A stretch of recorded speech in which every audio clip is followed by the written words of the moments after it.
ដំណើរក្រឡាប់ចាក់នៃគម្រោងខ្នាតយក្សរបស់អារ៉ាប៊ីសាអូឌីតនឹងការត្រៀមខ្លួនសម្រាប់ World Cup 2034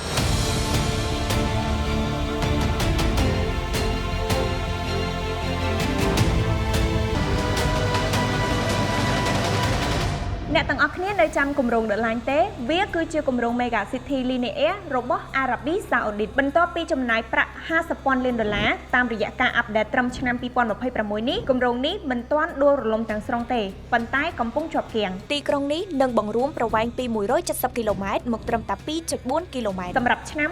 2030គោលដៅដើមគឺចង់ឲ្យមានមនុស្សរស់នៅ 1.5 លាននាក់ត្រូវបានកាត់បន្ថយមកត្រឹមតែ300,000នាក់វិញការបាត់បែនទៅជាមជ្ឈមណ្ឌល AI ព័ត៌មានចុងក្រោយនៃឆ្នាំ2026បង្ហាញថាអារ៉ាប៊ីសាអូឌីតអាចបង្វែរទិសដៅនៃ The Line ទៅជាមជ្ឈមណ្ឌលផ្ទុកទិន្នន័យ AI ឬក៏យើងហៅថា AI Data Center វិញព្រោះវាផ្ដល់ប្រាក់ចំណូលសេដ្ឋកិច្ចលឿនជាងការសាងសង់ទីក្រុងលំនៅឋានដែលចំណាយពេលរហូតដល់រាប់សិបឆ្នាំមូលហេតុនៃការជាប់គាំងនេះគឺបណ្ដាលមកពីតម្លៃប្រេងប្រែប្រួលនិងការចំណាយខ្ពស់ហួសការរំពឹងទុកការប៉ាន់ស្មានថាអាចនឹងកើនដល់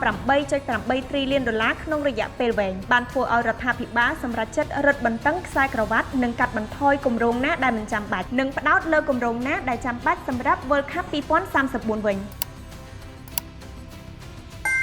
ប្រសិនបើ The Line មិនអាចបន្តទៅមុខបានវានឹងបង្កជាផលវិបាកធំៗដូចជាទី1ការបាត់បង់ជំនឿចិត្តលើ Vision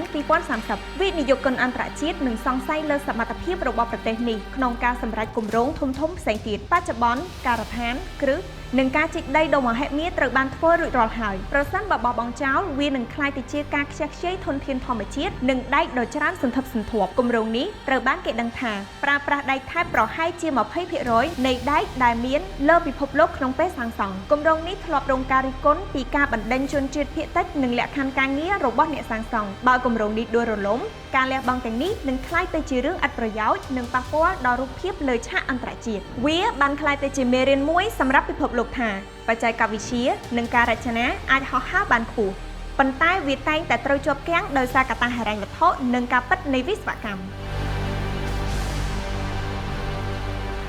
ជាចុងក្រោយក៏សូមអរគុណអ្នកទាំងអស់គ្នាសម្រាប់ការតាមដានទស្សនាវីដេអូមកដល់ចំណុចនេះហើយក៏សូមកុំភ្លេចជួយគាំទ្រ Channel Home Live តាមរយៈការចុច Subscribe, Like ចុចសញ្ញាកណ្ដឹងនិង Share សូមអរគុណ